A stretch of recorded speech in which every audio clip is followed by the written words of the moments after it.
Hi, welcome to Language in Film, where we take a closer look at how language is creatively used in cinema. Now, it's fair to say that Inglourious Basterds is a movie that breaks the rules. It alters history by having the main characters kill Hitler at the climax. But this movie breaks the rules in a more fundamental and significant way, and that's with high linguistic realism. This is truly a multilingual film with an international cast. German characters who speak French, French characters who speak English, English characters who speak German. The plot and critical scenes hinge upon the multilingual nature of this movie. And you have to wonder, why do that? It's the kind of risk you can only take if you are one of the most established directors like Tarantino or Mel Gibson, because of the potential financial impact it could have on the movie. Why was the decision made to go all in on the multilingualism? Now we're going to dive straight into each chapter and look at how the multilingual nature of the film is used to achieve various things.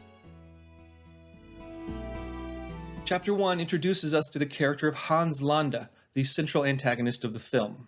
And significant to our study of language is that Landa's defining feature.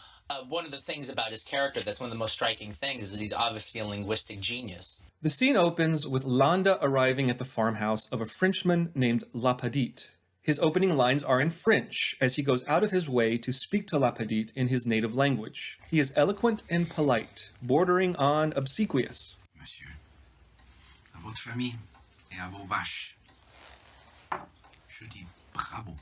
When I rewatched this movie, I was surprised to discover that the first lines we actually hear him speak are not in French, as I'd remembered, but in German.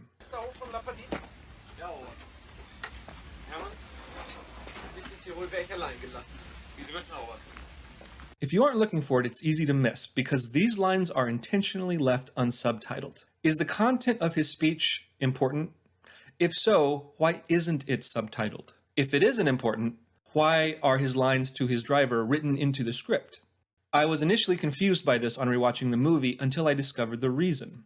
It's the first brilliant use of this film's multilingualism, and it's quite subtle. If you haven't figured it out yet, hang in there for a bit. We'll see this trick used again, and it'll become more obvious just what Tarantino is doing here.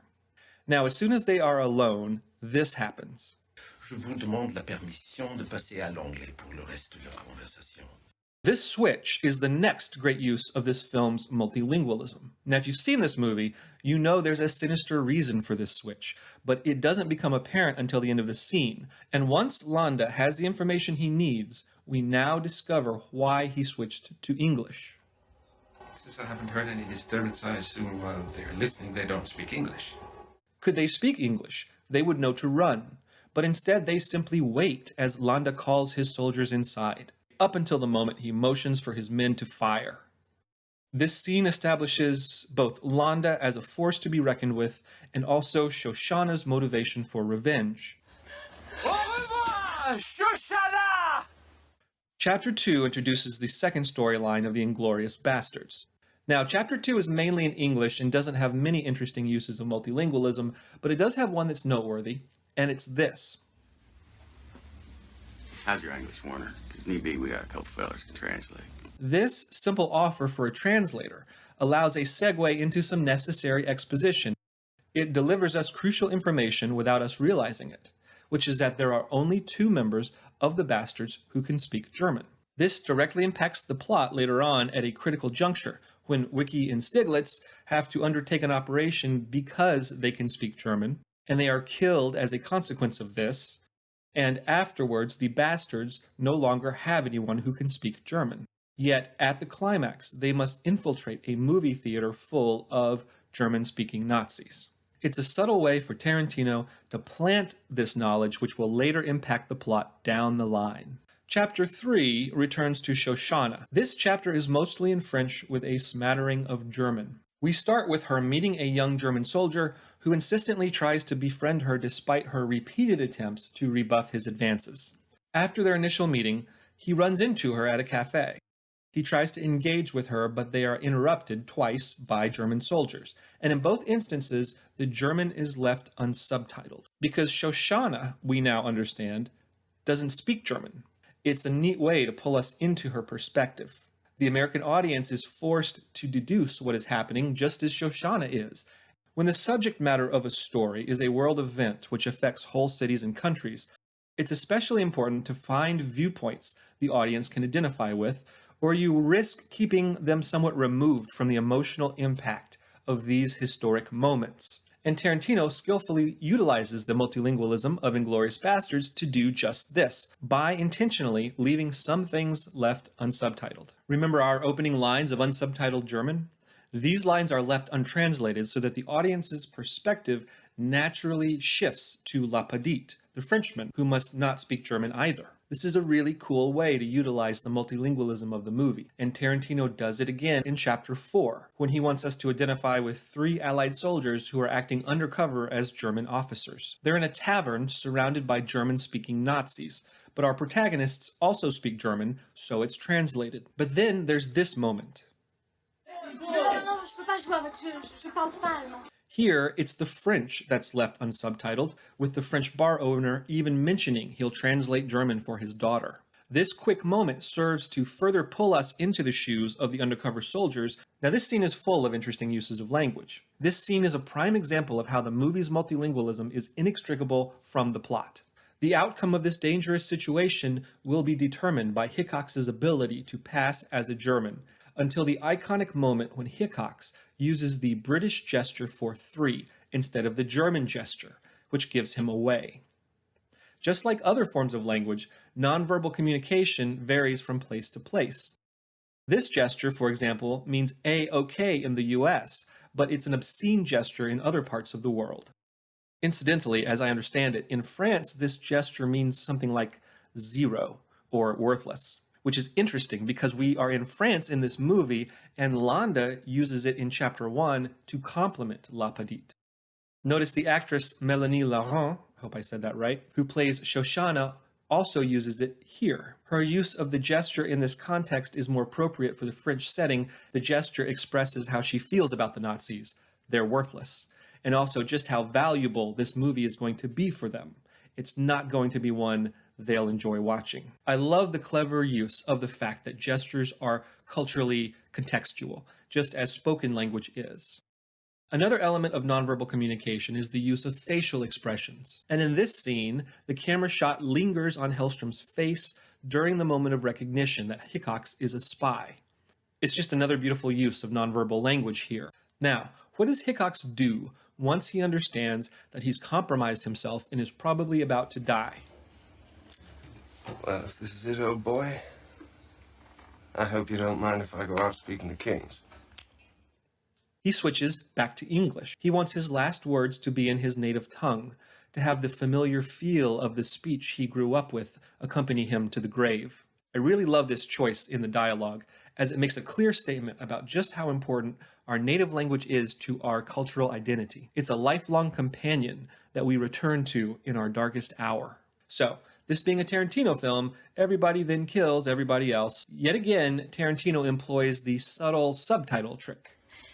Wilhelm, sei nicht dumm. Denk an Maximilian. German is no longer translated for the rest of the scene. But wait, there's only 2 survivors in the tavern, and they're both German. So why isn't the German translated?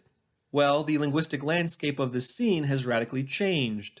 Hickox, Wiki, and Stiglitz are dead, and Rain, the monolingual American, is now part of the scene, even though he's not in view because he's hiding behind the stairwell. So even though the camera's viewpoint is down in the tavern with the Germans, our perspective is once again reoriented to Rain, the American who speaks no German, through this subtitle trick, ending this incredible scene with yet another lovely linguistic touch. This chapter employs 2 uses of language which are worthy of note. The first is the so-called Italian scene. Gli amici della vedetta ammirata da tutti noi, questa gemma propria della nostra cultura, saranno naturalmente accolti sotto la mia protezione per la durata del loro soggiorno. You don't see it coming, and yet, of course, Landa would speak fluent Italian. Why not? And he uses it to toy with them like a cat batting around mice.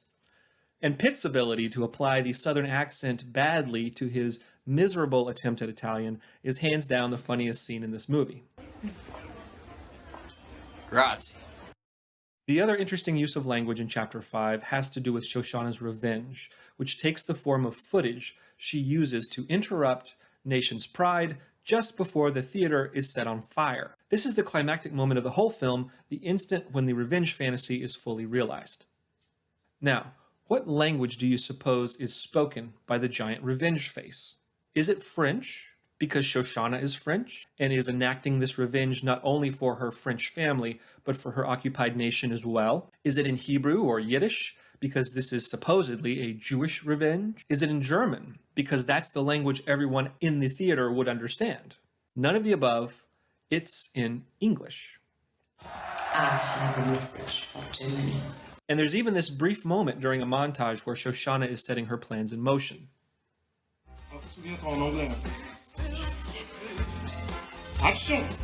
In the screenplay, originally these lines were to be spoken in French, which makes the most logical sense. But now it's in English. So why this change? Well, for me, the multilingualism of this film was one of the things that really drew me in. Just as the costume and sets lend credibility to a fictional story, here the languages serve a similar function. One of the reasons I was so profoundly struck by Hitler's sudden death at the climax was because I was totally invested in the movie's historical accuracy. I spent the whole time thinking, well, we know Hitler didn't die in a movie theater, so how are the good guys going to fail? And then bam, they don't fail. With Hitler's death, the careful pretense of historical accuracy, which had been established through such precise attention to linguistic detail, is suddenly ripped away, revealing this movie to be the indulgent revenge fantasy it had always intended to be. I don't think it would have had nearly the same impact if the entire movie had been in English. But I think Shoshana's Revenge is in English because it's not meant to be for the Nazi audience, but for the real one, for us, assuming you speak English. This is meant to be our revenge enacted vicariously through cinema.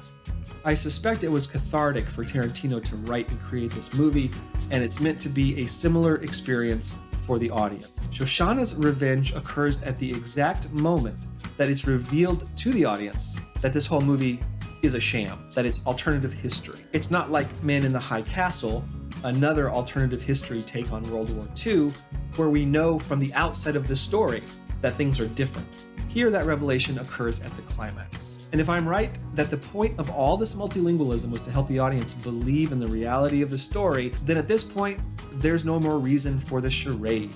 So Tarantino breaks the fourth wall here. He's telling his monolingual countrymen, look, here's your revenge, our revenge, delivered in our native language. And just like Hickox reverts to his native language in the final moments of his life, so does this movie in its final moments. It's a linguistic homecoming after an odyssey in the multilingual ocean of this movie.